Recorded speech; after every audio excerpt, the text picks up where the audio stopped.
Hello everyone and welcome to today's Cambridge University Press ELT webinar.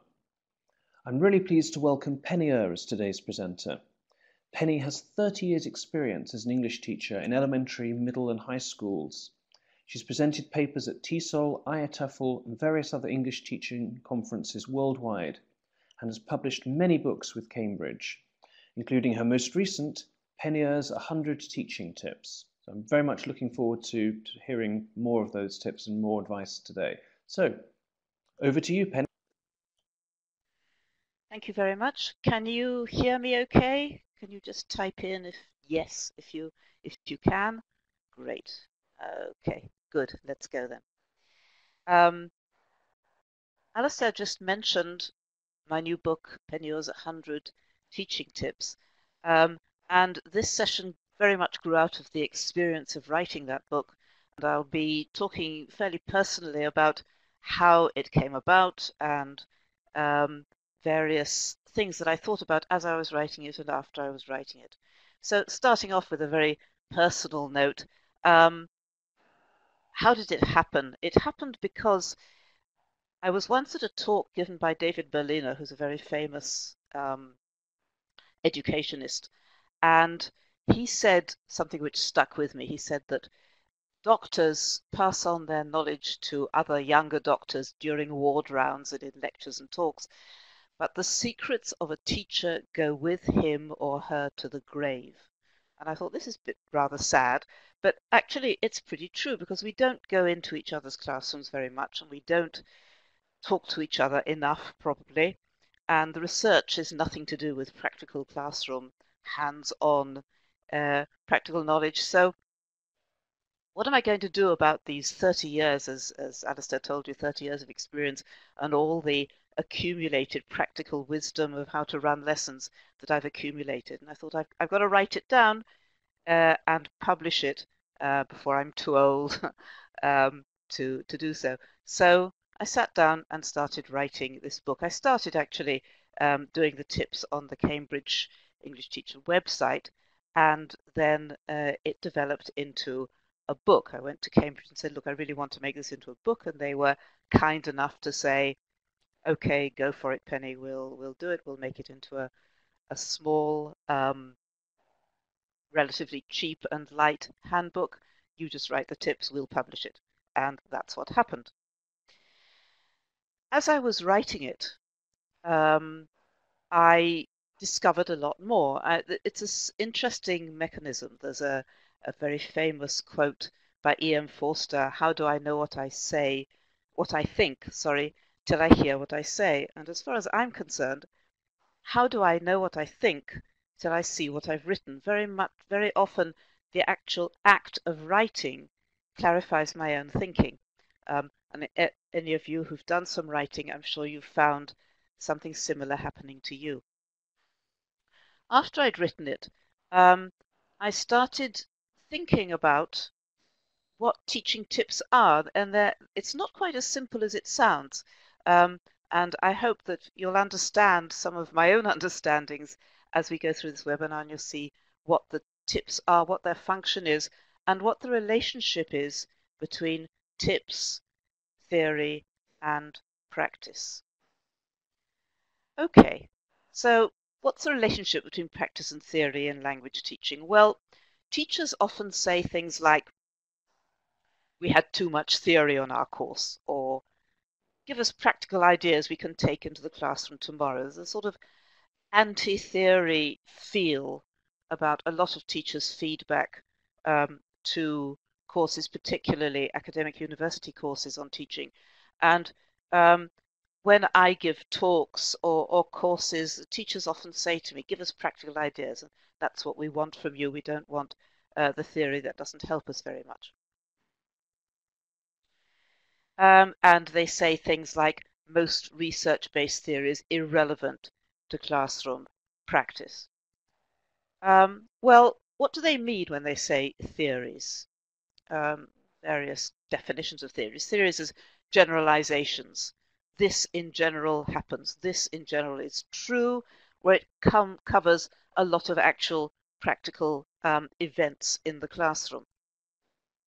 or theory as concepts or hypotheses or general recommendations. Let's give some examples to clarify what I mean. So, for example, classifications of learning styles, audio or oral or visual or kinesthetic, all this sort of stuff. That's a theoretical concepts about learning styles. The teachability hypothesis, the idea that you acquire grammatical structures in a certain natural order, and the order in which you're taught them won't make any difference to that. So you can only learn grammar in a certain order. Or the recommendation, teach language as communication, a general overall sort of exhortation to teach language as communication, not teach language as an object or an inert collection of words and structures. The concept of the teacher as facilitator, also something which is fairly fashionable, has been for the last few years. Teacher as facilitator rather than the teacher as instructor. And what do they mean by practical ideas? They say, give us practical ideas. Now, this is the crux of the matter. What do they mean when they say practical ideas? Usually what they mean is practical classroom procedures, the kinds of things which actually I put in most of the books I'd published up to this one. Things like grammar practice activities or vocabulary activities or speaking discussion activities and so on, as presented in talks, handbooks and so on. For example, dictations is a practical activity. Dictate words and see if they spelt them correctly. Or a communicative task like tell students to share with their partners information gap activities. These are practical activities. Or in materials are full of practical stuff. Teach the following vocabulary, do this grammar exercise, perform this listening comprehension task. All this is very, very practical, and it's what teachers say they want, which helps them in their classroom. Something, typically they say, something I can take with me into the classroom on Monday morning. Okay, there are pros and cons about theory, advantages and disadvantages. And the reason why a lot of teachers don't like them very much is that they're often rather vague and complex and difficult to understand in terms of real world action. What does it actually mean in terms of real world teaching that there is a natural order of acquisition? What does it mean to be a facilitator and so on? But if they are not vague, that's clear, if they are not complex but simple, if they are not difficult to understand but are comprehensible and clearly applicable to practice, then they can be very, very useful. They can give us some underlying understanding why some practical procedures work or fail. And they can generate a huge number of practical ideas. Okay, I'll be giving some examples of some good theories later on, but these kinds of good theories, the ones which actually do relate to practice and do generate practice, are the reason why Kurt Lewin coined his famous dictum, there is nothing so practical as a good theory. A theory that is good does relate to practice. A bad theory doesn't get you anywhere. It's a dead end. Let's look at practical procedures for a moment, pros and cons. The advantages of a practical procedure like dictations or communicative tasks or lists of vocabulary to do things with is that you can immediately use them in the classroom in all the activities. Those of you who know my books, grammar practice activities or vocabulary activities, you can immediately take them into the classroom and use them. So that's certainly a big advantage. But the problem is that as soon as you use them, that's it. You do them and that's it. You're not going to do them. Well, you might do them once or twice again, but it doesn't they don't actually generate more ideas. They don't cover a range of classroom procedures. you do them. Okay, that was a good activity. Now give me another one. And in order to cover all the range of everything you do in the classroom, you'd need thousands, if not millions, of different activities, because each one is just a unit in itself, and it finishes, and that's it. They only help you create more ideas if you understand the underlying principles and we're into theories. Okay, what's all this got to do with tips? Well, what I discovered, say, when I started thinking about what have I written and what's the meaning of my tips, they are a sort of bridge between practice and theory. They've got aspects of practice in that they are clearly applicable to classroom practice, but they don't have the disadvantage of practice in that they are applicable to a wide range of events. They're not a dead end. They don't finish there. You can apply them to all sorts of different situations. Let me show you what I mean. They describe classroom action. There was you were given earlier a link to some tips, for example, about giving homework. Things like don't give homework last thing at the end of the lesson, which a lot of teachers tend to do. Not a good idea for various reasons. So they describe practical classroom action, but they are generalizations. They apply to a whole lot of different situations and are repeatedly applicable, whereas the practical activities aren't. Let's try and see some examples. Here's an example under the set of tips which I headed games, have to do with games. Here's a tip: involve all or most students. Try to make sure your games have all or most of the students actively playing them rather than single individuals. The problem being that in games very often you have say team games where one student is doing something and everybody, all the rest of their team is looking on, or the teacher and one student are interacting and the rest are not doing anything. And the tip here is try to design games so that all or most students are actually involved playing them. And I'll give some examples in a moment. Here's another tip under error correction. Draw attention to correct answers. In most cases, it doesn't naturally occur to us to comment on something correct in students' production, but it's a great learning opportunity. I call this error correction in reverse. Okay, instead of drawing attention to something that was wrong, you draw attention to something which was right, and it can be equally rich in producing learning. Heterogeneous classes. The tip is limit tasks by time, not amount. Usually in textbooks you say do this exercise, do 6 questions to finish reading the text, etc., etc. But for a very mixed heterogeneous class, a mixed ability class, it can be really helpful to define by time. Do as much as you can in 10 minutes so that students work at their own pace and each one does as much as they can. Okay, I'm going to stop for a second and ask you if it's clear up to now, if you'd like to ask me any questions or make any comments about anything I've said up to now, and also give myself a bit of a break. So just a few seconds to ask for any responses here. Very clear, all fine. Okay, great. Totally clear. Wonderful, Katja. Thank you very much. How can we draw attention, students, to something right? It's just up to you to look for something right that you want to remind students about. And it's a really useful thing to do. It's not something we normally think of doing. Thank you very much for all your feedback. Rachel, yes, theories is also teaching methodologies. I can't get into that, but you're quite right. That's also another whole set of theories.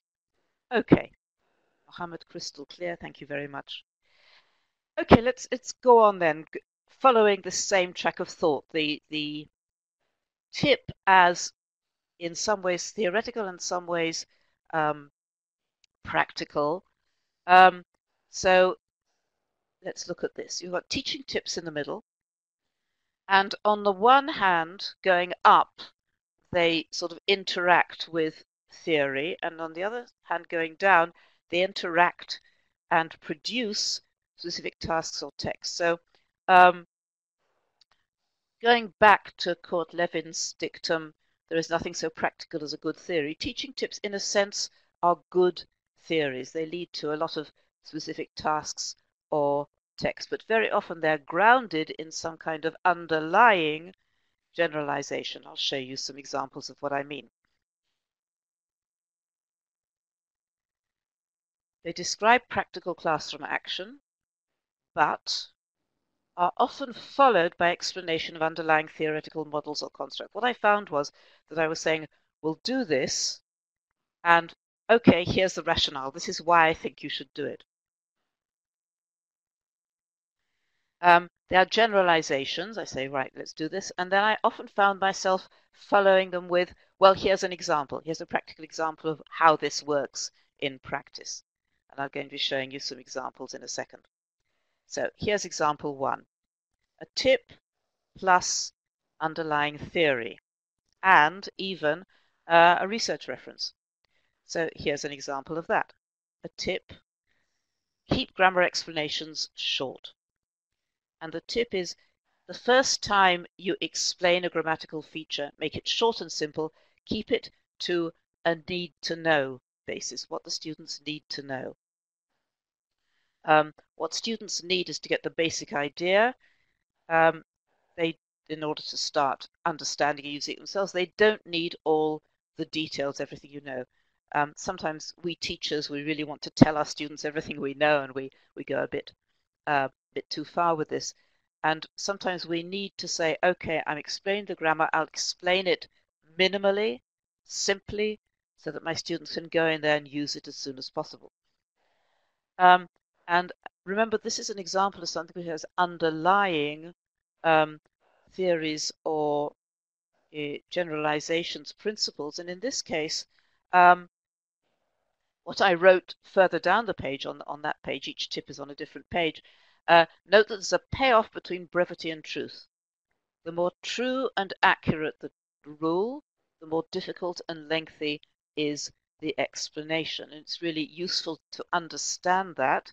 And the reference is a brilliant article by Michael Swan in a book called Thinking About Language Teaching, where he says these are the design criteria for pedagogic language rules you can give to your students, and they'll understand. So that's the practice into theory with the underlying theory. Example 2, tip, going the other way, not the underlying rationale, but actual procedures that illustrate it. So, for example, allow lots of right answers. Most coursebook grammar and vocabulary exercises are closed-ended. There's one right answer for each item. Like, for example, gap fills or sentence completions or multiple choice. There's one right answer. And my tip is, when you're working with a textbook, it's easy to change them so that lots of right answers are possible, making the exercise available to many more levels of proficiency, as well as more interesting and fun to do. So here's the example.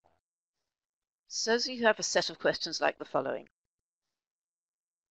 Write the sentence in the past, she at 6 o'clock, and then in brackets the root form leave, and you ask the students to write in the past, so they have to say she left at 6 o'clock. And my recommendation here is to make it open-ended by ignoring the verb in brackets and suggest any verb they like in the past, like she came at 6 o'clock, or she spoke at 6 o'clock, or she woke at 6 o'clock, which makes it much more interesting and also enables students to work at different levels. So students who know fairly complex verbs can use complex verbs, and students who only know simple ones can use simple ones, and it gives them a lot more practice, obviously, in the past. an alternative is to leave the verb where it is. So she left, but to delete the end of the sentence at 6 o'clock and then invite the students to create their own continuations after left. So, for example, she left London, she left the school, she left her husband, one of the ones my students suggested. All sorts of different possibilities. And they're also getting very, very rich and repeated practice in a meaningful use of left.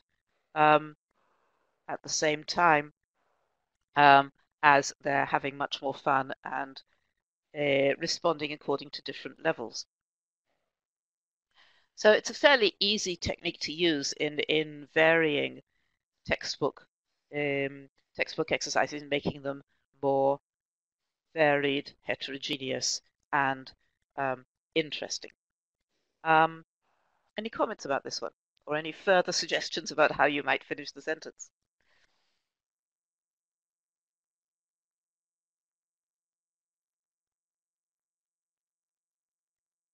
Thank you, Vera, for that comment.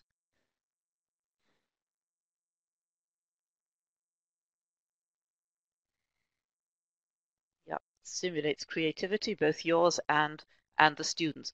But you have to be willing to do something I call mutilate the textbook. Do something with the textbook that the author of the textbook didn't in fact want you to do or think you would do, and you do your own thing with it, opening it out so that other students can use it. Ahmed, yes, recycling vocabulary. This also gives wonderful opportunities for recycling vocabulary. Okay, I'll just wait a minute because multiple attendees are typing, it says. Good for young learners as well. Safe activity for shy students. It's really nice for shy students because they see other students doing it, and that gives them models, and then they feel that they can follow and do their own thing. Right, Robert, exactly. That's exactly my point. Thank you. Good. And for large classes. Why not delete the beginning? Absolutely. Thanks, Marina. Yes, delete she and give a name or whoever it was who left at 6 o'clock. Yes, absolutely. No? Mutilate? I like that, Ferry. Thank you. Mutilate, mutilate. We'll both do. Okay, let's move on, but keep responding. I'll look as often as I can. Here's another one. Involve all or most students. Try to make sure that your games have all or most of the students actively playing them rather than single individuals. I mentioned this one earlier. And I'll let you read this on your own. It's the example is team games. And let's look. What's the theory behind the last tip? I can't get into that now, Richard. I'm giving this as an example of a tip which has practical examples going with it. And I gave examples of the underlying theory in a previous tip, but they all are, as I say, a combination of theory and practice. Let's have a look and see what practical ways this tip can be implemented.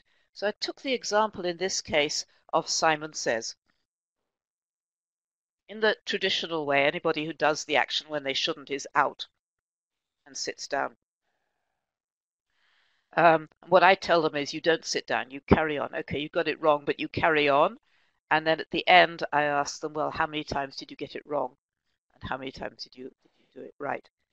If they only got it wrong, never, once or twice, then you've done pretty well. But I do not have students going out. I let them carry on doing it the whole time we're playing. So that's just an example of practical implementation.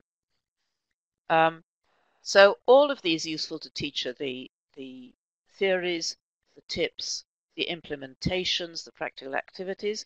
As professionals, we need a range of general strategies or behaviors that work in the classroom. That's what tips are, really, different strategies. Plus, we need to have a repertoire of actual texts and tasks, hundreds, thousands. I don't know how many I've written in my own books, must be something of that nature, that sort of number. And we also need to understand underlying theoretical concepts and generalizations because they help us to grasp what we're doing. They also help us to generate our own good ideas. And within the tips, we're moving to and from theory to practice, general to specific, and back again, wider application, narrower application, and back again, indirect implementation and direct implementation. So you've got this a coverage, perhaps, of teaching tips. Let me now return for a moment to the personal and just tell you a little bit about where the tips came from. How did I get at them, and how did I start writing them? Again, from both theory and practice as implemented in my classroom. Let's take the first example, a specific experience which led to a generalization, task-based oral fluency practice. This was the basis of the tip, give tasks rather than topics speaking. So for example, if you tell a class, talk about X, you'll often find that students run out of things. If you tell them, produce Y, where they can only produce Y through talking, they are more likely to continue the discussion. And this grew out of an experience of my own. There's a definition of task in front of you, which I actually tell in another book I've written, something called Discussions and More, which happened to be in a class I was teaching. I came into a class and I gave them a topic, because I was a young teacher then, and I thought, well, if you give them a good topic, they'll talk about it, if it's an interesting topic.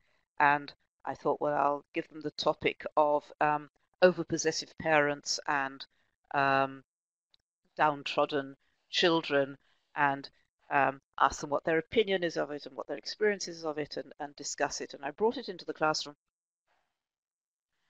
and it just fell completely flat. They said one or two things and they stopped talking, and I thought, there's something wrong here. What can I do about this? And I went off and I wrote a case study of a particular girl, gave her a name, and particular parents, and particular events where the parents were being over dominating and over possessive and not giving her the freedom she wanted.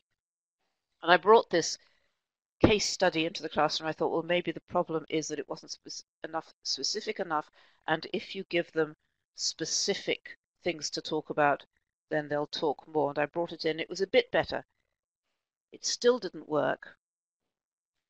And then I went off and I took this case study and I transformed it into a letter from the girl to the advice column of a magazine. And the girl was writing saying, I've got these terrible parents who won't let me do anything on my own, and I have to be back in the house by 6 o'clock in the afternoon, and they won't let me buy my own clothes, and they won't let me go out with my friends, and so on, and I'm desperate and I'm going to run away. Help, please help me. Came back into the classroom, brought this letter, distributed it, put the students into groups and said to them, you are the editorial committee of this column in the magazine. Please will you decide together how you're going to answer this letter, and write the letter and give it to me at the end of the lesson. And bingo, it took off, and they talked and they talked and they talked, and at the end of the lesson there wasn't actually time for them to write the letter, so I gave them the letter to write for homework, and they gave it to me next time. And I went off and thought, well, I did something right here. What was it? And the solution, of course, was the fact I gave them the task. I did not actually use the word talk at all. I said, get into groups and decide together what the answer to this letter has to be.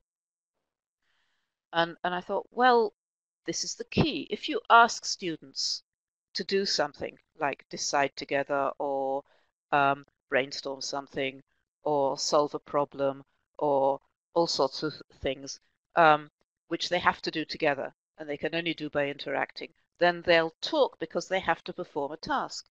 If you just tell them talk, they probably won't. So that was my solution, and that generated an enormous number of activities, which of course eventually came out in this book. Originally discussions that work, and now discussions and more. But it was the principle. What I'm trying to say of this long story is the principle is that it grew out of a practical experience at the beginning, a failing experience, and a gradually more successful experience, which I went away and thought about and came up with a theory, task rather than topic, which is actually here presented as a tip and which grew out of a practical classroom experience. Yes, I'm just looking for the moment at the response to this. Communicative purpose. Yes, communicative purpose, but in a sense expressed in the fact that they actually have to produce something at the end. In this case, they knew they had to produce a letter. Sometimes it's a list, sometimes it's a picture, sometimes it's a set of priorities, sometimes it's a solution, sometimes it's multiple solutions. But it's something they have to produce, not just talk for the sake of talking. And grew out of, as I say, a personal teaching experience. Sometimes the failing experiences in our classrooms can teach us as much as the successful ones. So that was growing out of experience. My next example is a tip which I learned by specifying from a general theory rather than coming from personal experience. The importance of learner motivation. So in general, theory that learners need to be motivated is very, very important. But what you need to do is say, well, what is motivation and how do you motivate them? And the answer is you motivate them by doing interesting things in the classroom.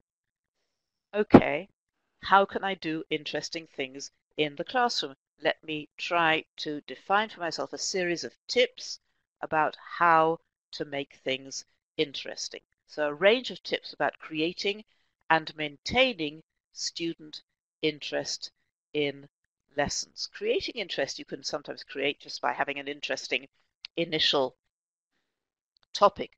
But the problem is that even a brilliant topic can be killed by deadly tasks, and a boring topic can be brought to life by a good task. So the question is, what is a good task? What is an interesting task? And I came up with a few guidelines, and I created some tips which are based on how to interest students, ideas for interesting students. For example, and a lot of these won't be new to you, but I'll just show them anyway. So personalize, okay? Interesting, easier to talk about things that are personally relevant than about things detached from students' own lives. Sorry, leave that for you to read on your own.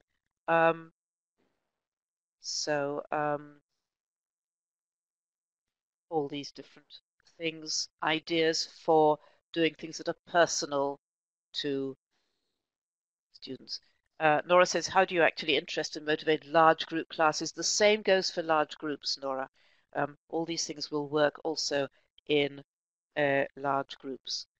Use higher order thinking skills. Higher order thinking skills are thought of sort of intellectual exercise, but actually where I've got them in my tips is because they're simply much more interesting than lower order thinking skills. So higher order thinking skills such as prioritizing, generalizing, classifying, and so on, problem solving, much more interesting than using very lower order thinking skills like identifying or recalling. One of you mentioned earlier Bloom's taxonomy. So the higher up the taxonomy you go into application and synthesis and analysis and so on, it's much more interesting to apply and analyze and synthesize than it is just to understand or show you've understood. That's why comprehension questions are very often rather boring to do, because they're just showing simple comprehension. So here's an example. The odd one out exercise, with an obvious exception, like elephant, horse, dog, fish, sheep, is lower order thinking skills, because it's fairly easy to see what the generalization is, that most of them are mammals and only the fish isn't, and so fish is the odd one out. But if you ask students to give students a whole set of items where there is no one odd one out, particular odd one out, and you ask them, well, think about a way in which one is different. You're asking them to generalize and identify exceptions, which is quite a high order thinking skill, an analytic thinking skill, generalization and so on. Can you do it? And can you identify each one in turn, why it might be the odd one out? Okay, over to you, just for fun. Which one is the odd one out? And can you identify each one of them in turn as an odd one out? So take anyone and say which it is, why it is the odd one out. Any ideas? Why monkey? Why is monkey? You have to give a justification. Elephant, because it's a trunk, right? None of the others have a trunk. Accept that. What about the other ones? Elephants have the best. Well, I don't know. Dogs have pretty good memories. Fish is the only one which regularly lives in water. Okay, so we've got fish, we've got elephant. Monkey, because it can go on 2 legs and very often does. Okay. Dog, because it's a pet. You can have monkeys as pets as well, so I'm not going to accept that. Okay. Dog is the only one that will chase a stick. Yes, I suppose so. Yes. Dog the only carnivore. Yes, you're right, it is. That's a nice one. The elephant's the only one that has no fur. Okay, you can see how this works and how the activity immediately uses higher order thinking skills, becomes much more interesting, and incidentally provides much more and deeper practice of the target items, because you're engaging with them lots of times. Okay. You can see where it's taking you. We'll move on. Finally, my third example is research findings that, as it were, lit up a light. Wow, I didn't think of that. Sometimes research findings can be really helpful, and generated practice, very often non-obvious things, not things that are common sense, not things that you take for granted, but which research has provided very solid evidence that they're true. And when you start applying them, you realize, yes, they are true. Here's an example. Read aloud while the students follow. I found myself doing this, but feeling a bit guilty about it, because people were telling me you shouldn't be reading aloud, they should be reading on their own. But actually, it's a very good technique. It's made a lot easier if the teacher reads aloud while they follow, using their own written text. And here's the research. This researcher actually found that students' comprehension went up when the teacher was reading aloud. Just a footnote here, when I tried this in class, and I tried it regularly, and I found it very good. The only problem is, particularly with lower level students, that I found that very often they are raising their eyes from their texts and looking at me, and so the whole thing became listening comprehension instead of reading, which was not what I wanted. So when I do this, I have to keep stopping, making sure that they are with me. I can see where their eyes are, where their heads are, what their body language is doing, and make sure that they are in fact following, and it can be very, very helpful. So reading aloud, something non-intuitive, but something which research shows is useful, and I think a very useful tip. Robert says, does this mean coursebooks should provide an audio for every reading task? I think they very often do, actually, these days. They don't necessarily need to, because the teacher reading aloud is better, I think, because you can take it at a speed which you choose, which suits the students. You can put in translations if you need to, or explanations where you need to. It's really easier on the students if you are doing the reading aloud rather than a recording. Another example. Again, people keep telling us you ought to ask the students to guess from context, but actually, what the research shows us, and here's one of the research studies which shows that, it's unreliable. In fact, what Nasaji found in his research was that more than 50% of the time the students went totally wrong. And even in of the 40-odd% where they were more or less right, a lot of the guesses were only partially right. Most of the time, it's not because the students don't know English, it's not because they're learners, it's because by the nature of text is very rarely what we call pregnant. It very rarely betrays exactly the meaning of a missing word. It just gives maybe a general idea, and sometimes not even that. And when I've done exercises with teachers, giving them a blank in a text in English, and these are English teachers, people who really know English well, they very often can't guess it or they guess it wrong. And so if the strategy, if the aim is to get students to know what the word is, it's probably better just to tell them what it means rather than telling them to guess. Of course, you need guessing when you're reading on your own. I'm not saying it's a bad strategy always, but it's not a reliable way to access meaning. This is something I learned from the research and implemented in my own teaching. So in conclusion, because we're coming to the end of our time, I'm just going to pause for a moment because I've just seen something that Gillian has written, teacher talking time, and Rachel. Teacher talking time, one of the other sets of tips in my book has to do with teacher talking time. And what I'm talking about, what I say in brief is teacher talking time is a good thing. It is not a bad thing. For many of our students, it's the only opportunity they have to hear spoken English, spoken comprehensible English, adapted for them to their level and addressed to them. So it's a very, very valuable source of input. Of course, we want them to be activated as well, but just to say that teacher talking time should be minimalized, I think, is a very bad tip. So you won't see it in my book. I think teacher talking time should be used quite a lot in conjunction, of course, with student activation time. So in conclusion, why do we need books of teaching tips? So just 3 concluding reasons. Firstly, that they're just useful. They're very useful. They're more useful, arguably, than our collections of activities because they apply to a range of class and situations.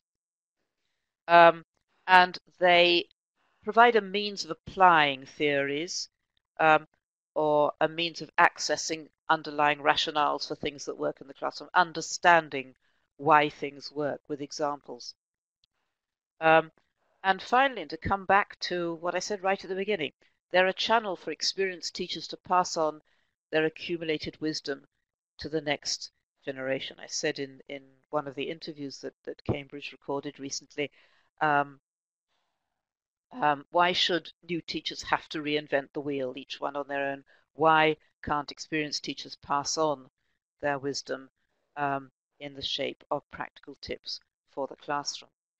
Okay, thank you very much for listening and participating, and we'll go on to questions now. So, Alistair, please tell me what questions there are, or if you would like to type something in, that's fine.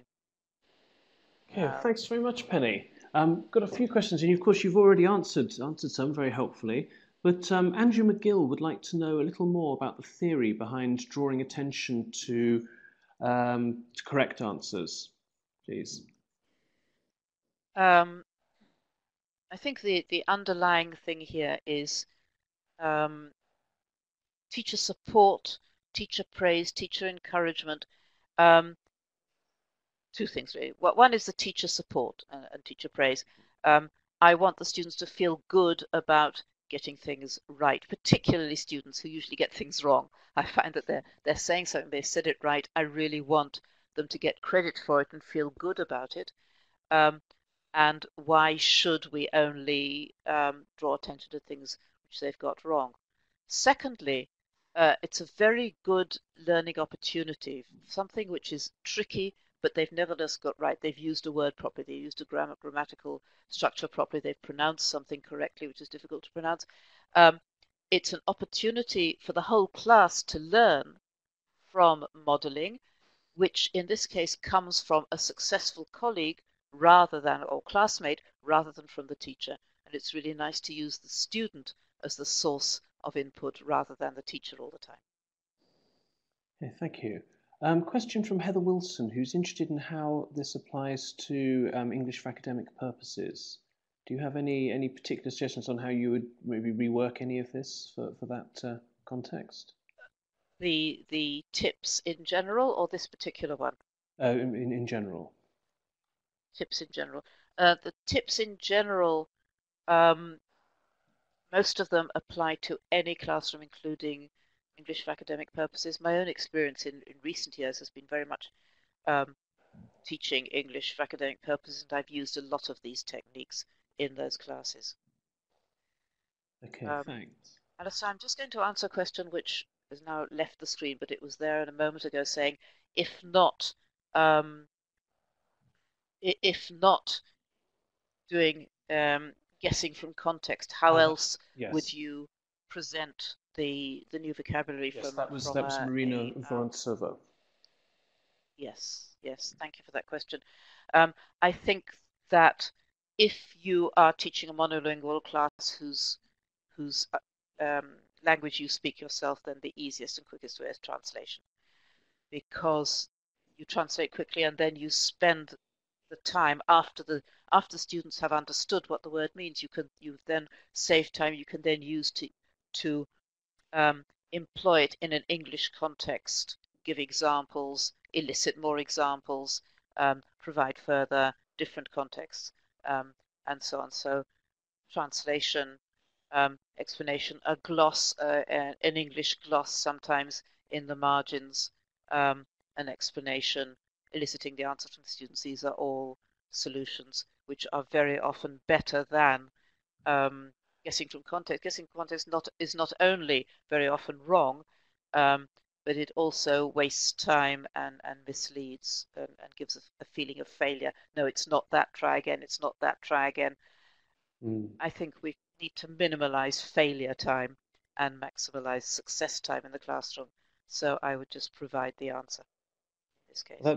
That's very nice, minimizing failure time. My apologies to Livia Scarabucci, who had actually asked that question. The question that I was looking at was from Irina Vorontsova, who wondered about guessing from context, helping students develop their self-esteem. But I think you've just covered that in saying that it can actually have, I guess, a negative effect in when they get it wrong. It's more likely perhaps to have that effect. Yes, I think sometimes you can actually manipulate context in order to make it success oriented. In other words, you give them a context which does give very, very clear tips as to what the clear implications, what the missing word is, or the new word is, and add hints yourself and give them support so that you can help them to succeed. And in that case, of course, it is a boosting experience. Thanks. I've got a question from Daria Kokel, who asks what motivational techniques you'd advise for grammar topics where there's no quick success, such as the articles, for instance. That's a big one. Have a look at some of the ideas in my book, Grammar Practice Activity, because I think this is what really motivated me in writing that book, finding activities which can students to succeed and enjoy using the grammatical structure, such as articles, to say their own thing and successfully. For example, with taking the example of articles, make a shopping list of all the things you need to buy this afternoon for your own house, or a shopping list for a particular purpose, for a party or for a meal or for something else, and add the appropriate article or determiner like the sum to things which you really want to buy. So that makes it more interesting, but does give the target practice in the target feature. I hope that answers your question. I hope that's what you meant. Okay, thanks. I just want to pick up something I can see on the screen now. Sorry, Right. Alistair. Chiara No, it's Kelly. wonderful. Motivation. My students a real problem. How can I motivate my Asian students as they think games isn't learning? It's a really interesting issue here. Some students think games are not learning. If you're doing games, it's trivial and it's not serious English studies.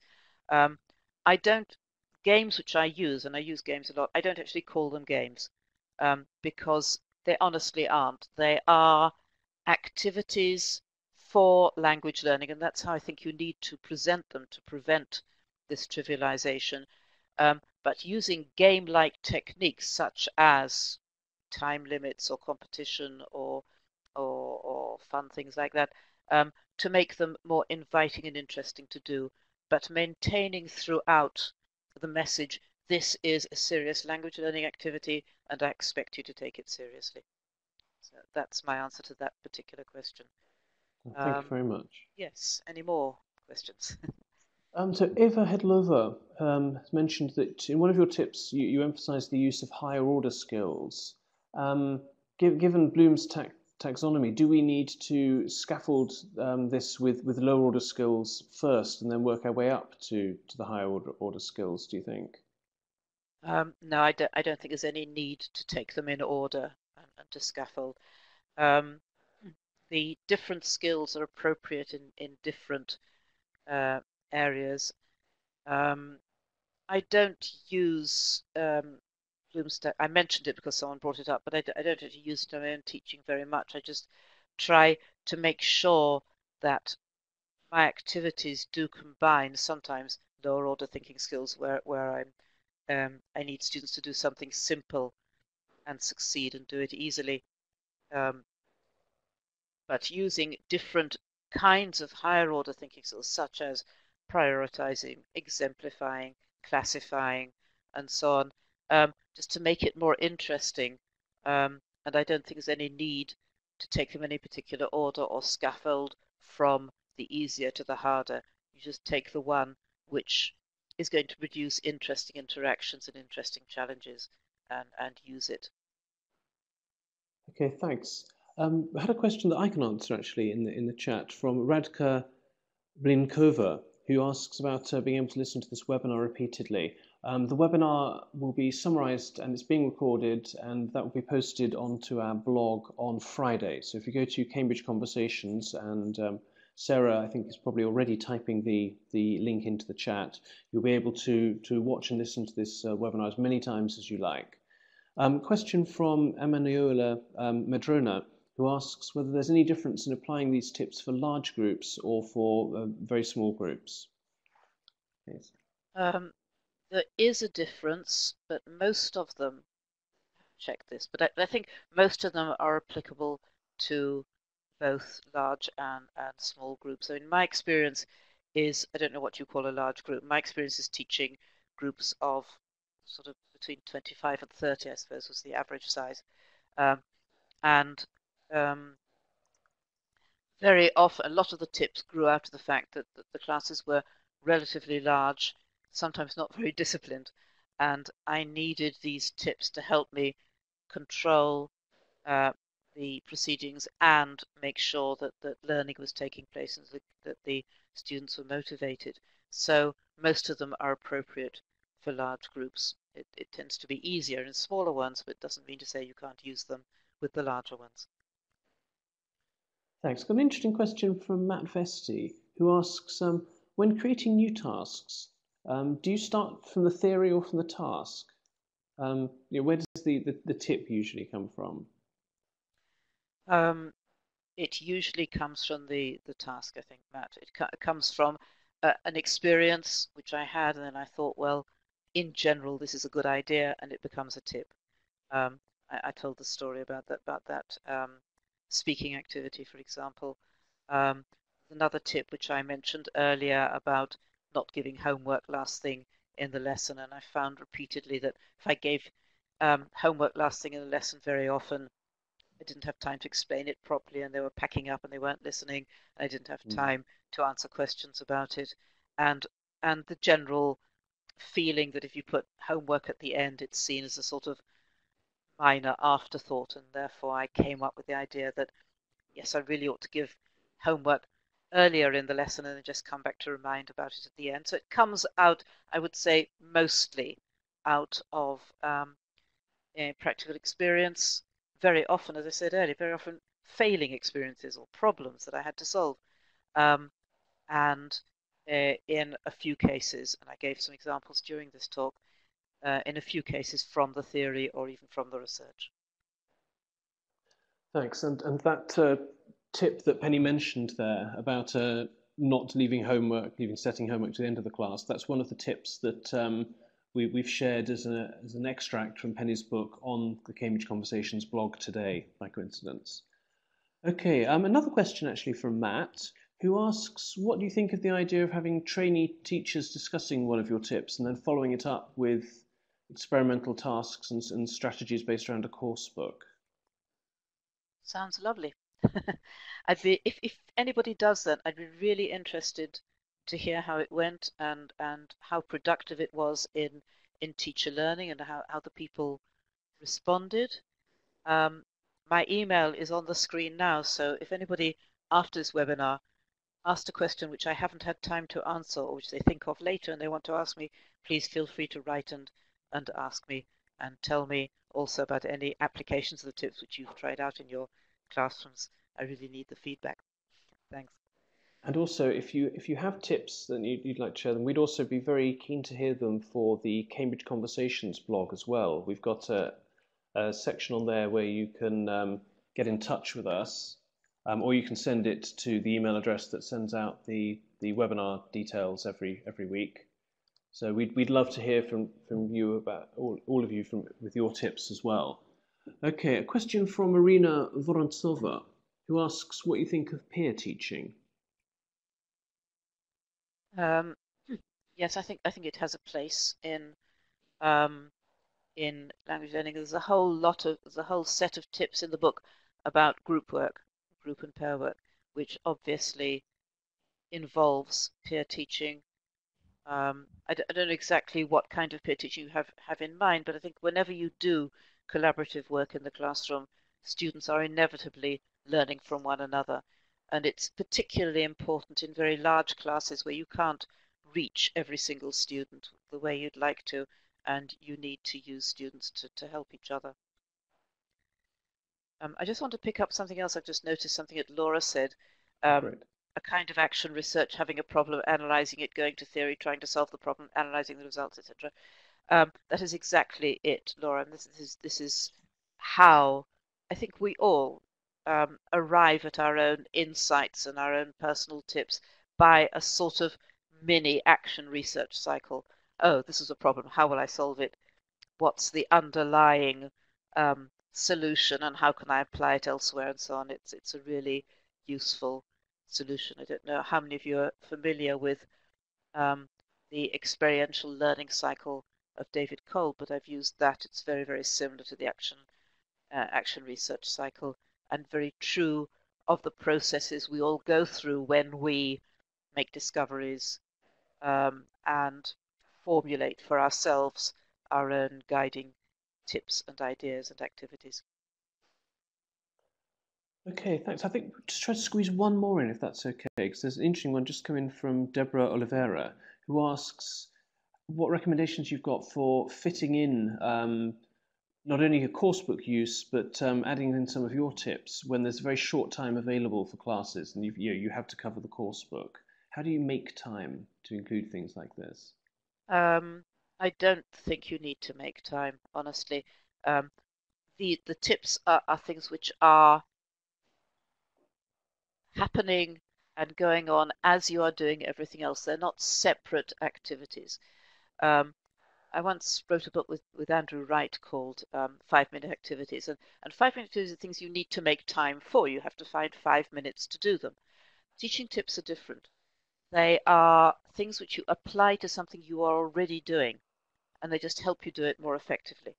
So, for example, there's a whole set of tips about how to use the coursebook, and of course, they are for use while you're using the coursebook, not instead of using the coursebook. So they shouldn't take up more time. On the contrary, with any luck, they'll save you time. Okay, well, thank you very much, Penny. I'm afraid that's all we've got time for today. But don't forget, we've got plenty more webinars lined up for you. There's no webinar next week, but the week after, on Thursday the 17th, and a Thursday for once, Kerry Jones will join us for a session on integrating video in our secondary classrooms.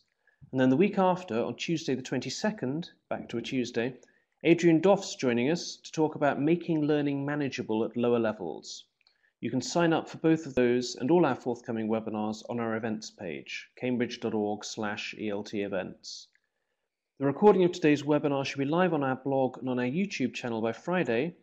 We'll send you a certificate by Monday, and all this week we'll be posting either extracts from the interview with Penny or extracts from the book on our blog, Cambridge Conversations. That's www.cambridge.org/ELT/blog.